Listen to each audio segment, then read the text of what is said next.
wow কি tasty এই মজা লাগছে খাই মাকৈ চুব দিছে আপুনি একদম জুতি ৰাখি খায়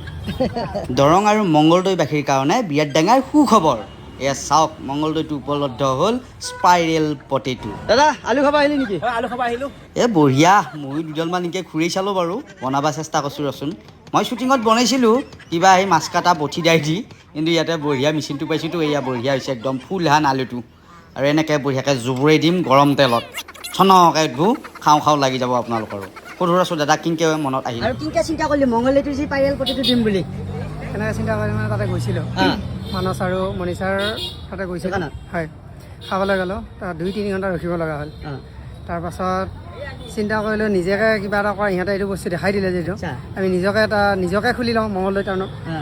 প্ৰথম 13 আগষ্টত মই প্ৰথম ইয়াতে লগালোঁ আচ্ছা চেল কেনেকুৱা চেল মানে ভালে পাইছোঁ মানুহখিনি সহায় পাইছোঁ আমিও আহিছোঁ খুব ধুনীয়াকৈ বনাই আছে খায়ো চাইছোঁ আৰু ভাল লাগছে আৰু যদি ক'ৰবাত আছে তেতিয়াহ'লে মংগলদৈলৈকে আহিলে হ'ল গুৱাহাটীত যাবাই নালাগে আৰু ধুনীয়া ধুনীয়া এয়া এইবিলাক বনাই আছে কিন্তু এইখিনি দুপৰীয়া সময়টো সেইকাৰণে অলপমান কাষ্টমাৰকেইটা অহা নাই সন্ধিয়া সময় কিন্তু ভৰ্তি হৈ যায় ৰ'দৰ টাইমটো সন্ধিয়া বহুত সহায় পায় মানুহৰ বঢ়িয়া বহুত ভাল পায় বহুতে ভাল কমেণ্টে কৈছে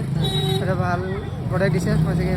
ঠিকে আছে আৰু সকলো আহিব কাৰণ গুৱাহাটীলৈকে এয়া আলু ভাজা খাব যাব নালাগে আমাৰ মংগলদৈটো এতিয়া উপলব্ধ হ'ল ইমান ধুনীয়াকৈ আৰু ভাল লাগছে আমাৰ ল'ৰা এনেকৈ আগবাঢ়ি আহিছে বহুত বহুত শুভেচ্ছা দিছোঁ